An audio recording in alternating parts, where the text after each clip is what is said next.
Let's go on with the sports. Gary Al-Smith is here, and we're doing a bit of boxing.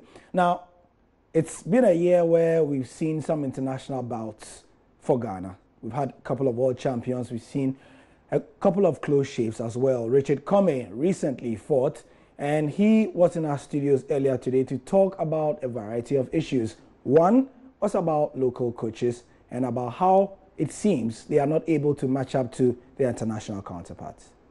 Yeah, it was definitely a big gap, a very, very big one, because how many of the Ghanaian professional coaches go out abroad and stay for a very long time, not staying there working, but following the game systematically? No. But Carl did that. Carl has done that. I mean, he's been around. But he's been around, but for some time, I move together with him. We go for a short time and then we come back. Yeah. That's the thing. But stay there, because, you know, this American, they've got a whole lot in boxing that if you stay there for a short period, there's no way you're going to learn that. Okay. Unless you stay for a very long time, then you're going to see the secret. Because, I mean, trust me, the boxing we're doing here, we're joking. That's why people get in the rig like unprepared, and then they come out feeling all right. But when you get in there unprepared, you're gonna get killed, or you're gonna be, I mean, something serious is gonna happen to you, because they're training so hard. You understand? So I think the gap is big, but hopefully, let's see what the future holds for Ghana boxing. Yeah. Equipment, number one, and the trainers, you know, they always make sure, I mean, the boxers are happy, you know, regardless, you know, because you cannot have a boxer who is always unhappy to train. With that, you cannot bring the best out of it. So they have a kind of way of making you feel good. Even when something is bothering you, they always try to make you feel happy. They try to, I mean, mentally they prepare like you are the most important thing in what we're doing. You understand what I mean? So with that, you always have you understand what, if anything bothers you, you always like feel like you safe to, I mean, tell your trainer and all that. And I think that's what they've been doing. We don't have it. You know, most of our trainers say they'll be with you, but you know, they are in for the money and all that and the fame. But American coaches are not like that. You know, they love the sport. That's why they're training you. They love it. So they'll do anything just to make sure the fighter get in there and come out with, I mean, a victory. Excellent interview by Richard Comey with Nathaniel Atto. In football, the Ghana Premier League returns for match week 7 this weekend. And we see there'll be some games in Cape Coast, televised. Heart of Oak versus Elmina Sharks. It's one of those games that'll be played in Cape Coast. There'll be Mediama versus Inter Allies, also in Cape Coast, because of the, you know, regime of televising games by Star Times. Ashgold versus Aduana Stars, that will not be in Cape Coast. Brekum Chelsea, Bichem United Dreams, Asante Kotoko, Dwarfs, Liberty, 11 Wonders, Wafa, and Wa All Stars versus Karela.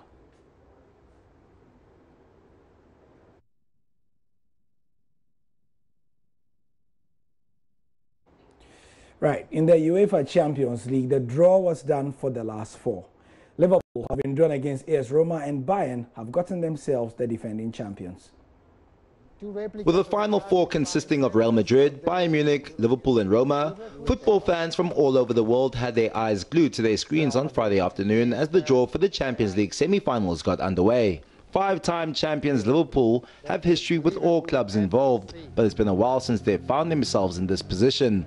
The Reds will face Roma in the next stage. It's set to be their first meeting in over 16 years, and Jurgen Klopp will be hoping to avoid the same fate of Barcelona's Ernesto Valverde when the two do battle.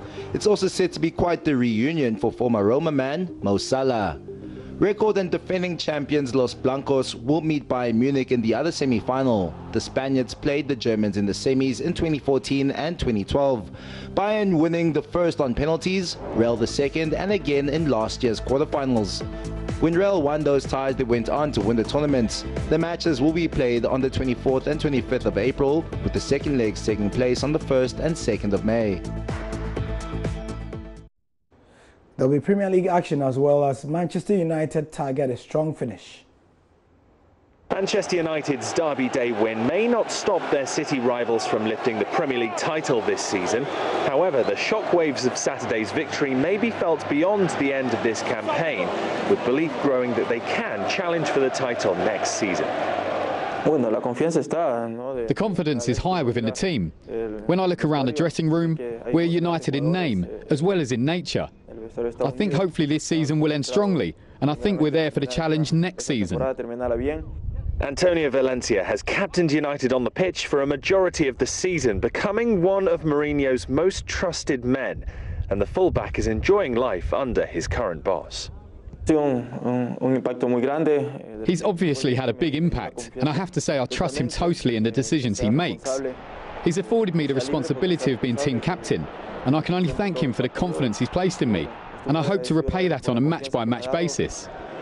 United's current club captain, Michael Carrick, has already made an impact in his new role among Jose Mourinho's coaching staff.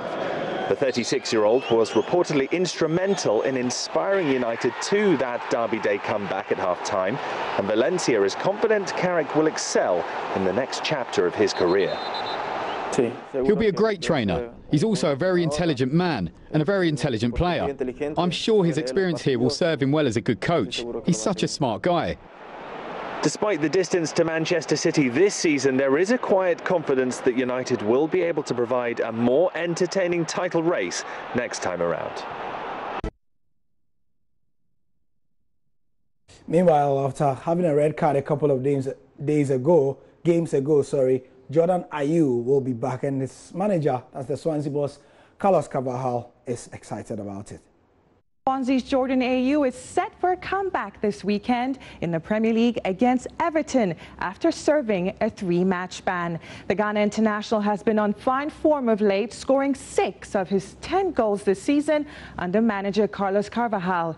Carvalhal gives his special reasons for Ayew's return to form. I kick him on the neck and said, "Let's go."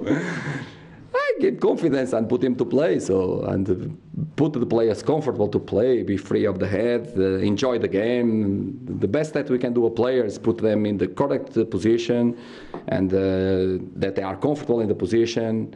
And after, let's play, let's create a dynamic, and let them play free out of the head and enjoy the game and try to score goals and protect the goal. Also, this is the best that we can do with a player.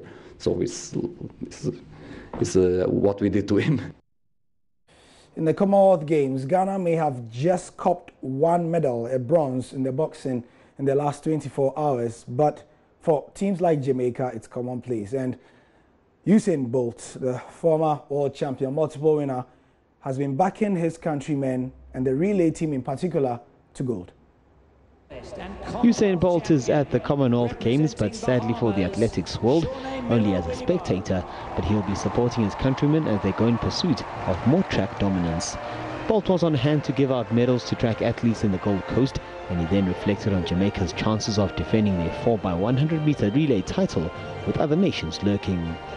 It's important to try to win every event, you know what I mean? This is why you enter, and to try to be your best and try to win. So for me, to defend our title is important. Hopefully the guys are up for it, and I'll be there to watch and to cheer them on.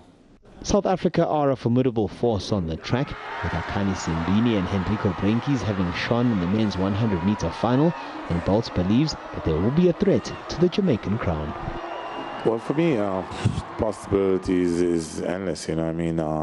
As you see in the 100 meters, Jamaica didn't win, Blake didn't win, so for me, anything's possible. This is why I said to people, if you work hard and you push yourself, then the possibilities endless. So for me, you can't count them out. It's just about just getting the baton around, which is key.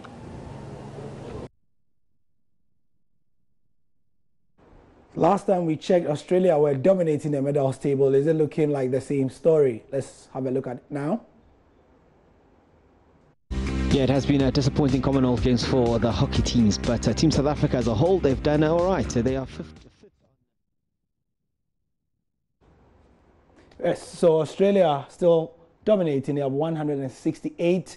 And in terms of the African teams, like you see there, South Africa are 1st and 5th overall with 13 golds and 10 silver, 12 bronze. Nigeria also have 18 in total with 8 gold medals, Nigeria. Uganda have 3, and you should check out, if you've been watching the highlights, the netball team have been absolutely phenomenal. They totally dominated Scotland. They call them the She Cranes. Ghana has 1 medal, 1 bronze.